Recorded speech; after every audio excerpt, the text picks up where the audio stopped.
Pampered Chef with Gina again. I'm going to give you some tips today. It's not always all about Pampered Chef. It's about other things that I've learned too. So right here, I have 10-pound beef roll. So I went to the store yesterday, and it is up to $3 a pound right now. So if you can take, and that's the cheapest for the roll. So if you get the packages, there were over $4 a pound for the packages. So if you want to get 1 pound packages, it's going to cost you $1 more per pound. So I'm going to take a yardstick, and even though it has some markings on it, it only goes to 8, and I really need 10. So every 2 inches is going to be a pound. So I'm going to take and mark every 2 inches so I can cut it on the mark.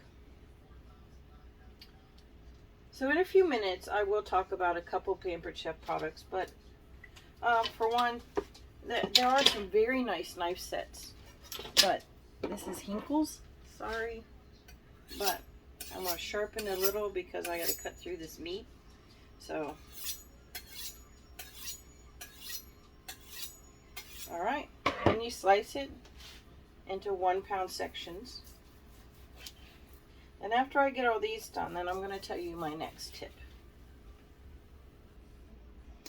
So I'm going to talk to you a little bit about Food Saver. I got this Food Saver unit from Sam's Club a couple years ago because I wanted to be able to freeze things and keep them just as fresh. So then I ordered, these are 1-quart bags. So these, they're already pre-sealed on all the sides but the one you put them in. But I also have rolls. So here's a small roll. So I can make them the same size. Here's one that I made that I sealed myself. And they have the long rolls for bigger portions. So you can put any kind of meat that you want to divide up. I usually divide up chicken and beef because that's what we have most. Sometimes pork chops. So I'm going to use the quart bags besides the 2 I've already used. I'm going to use the quart size bags for the other pieces. Now I kept the plastic on the meat to make it easier.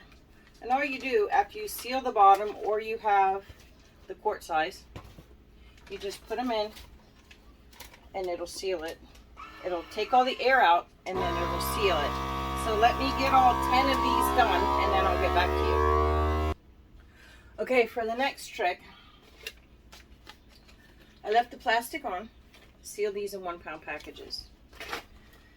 Yesterday I made some lupin hummus. So lupin is an Italian bean. Looks kind of like a butter bean, but it does make a great hummus. So here's the hummus that I made. And although it's really good, my family doesn't like all the same stuff I like, which a lot of you probably have that same problem. And I've been trying to do low carb, and it's going pretty well. I've lost a little bit of weight, but my husband and my son don't like some of the low carb things that I make, which is fine. They'll eat some of it, they won't eat some of it. That's fine. But when I make 12 portion servings, if I make like a whole batch of something, I need to freeze them. So like here's a hamburger bun that I had made and froze. This is the low carb brioche bread that I made and froze. And in my last video I talked about compound butter. This is really good with the compound butter, the cinnamon vanilla butter that I made. I just heated this up. So another trick, when you get these, you know, they're sealed really tight. If you're going to thaw them in your refrigerator, make a little slit with the scissors so that the air escapes, so that it doesn't stay squished as it thaws out. Now, I thought with my hummus, I would love to be able to seal some containers of that, and I thought, what could I use for containers? Well, I bought these little drink cups, and I thought, okay, these drink cups, that might work. So I think I originally bought them to make little cake pops or popsicles or something. But I thought, okay, now I did one, and it did squish down a little, but when I cut it with the scissors, the air is going to come in and it's going to pop back out again. And so I think I'm going to freeze at least half of this hummus because I'm going to be the only one eating it. And I don't really like to have to throw things out because they go bad. I'd rather think ahead, freeze what I need for later, and eat what I need for now. So I'm going to go ahead and make individual size bags that will fit these cups. But the last thing I want to talk to you about today, before I get into the meat chopper, one of my favorite tools, is Pampered Chef has a whole line of spices and oils, and some new ones are coming out that I'm very excited about this fall. But this is basil infused olive oil. Now this is like a finishing oil, so I poured it on top of my hummus. I didn't use it for the mixing of the hummus. But another tip is tahini.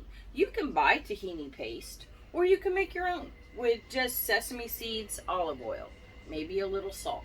So I usually just, in my blender, is I'll throw the sesame seeds, the lupini beans, the oil, everything in there, and it's a workhorse. It just made it all smooth, and it works great. So Pampered Chef does have a really nice blender. It also heats your food, but I have to tell you, I used my Vitamix because that's what I have. So I'm all about telling you tips, but you don't always have to use Pampered Chef products.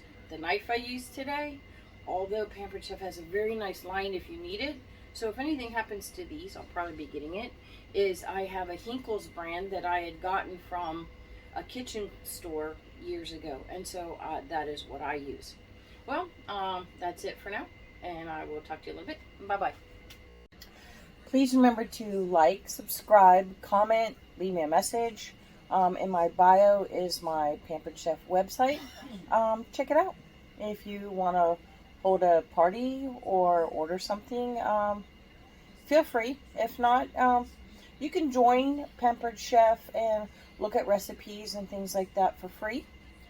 You just create your own website and just check it out. Thank you. Bye-bye.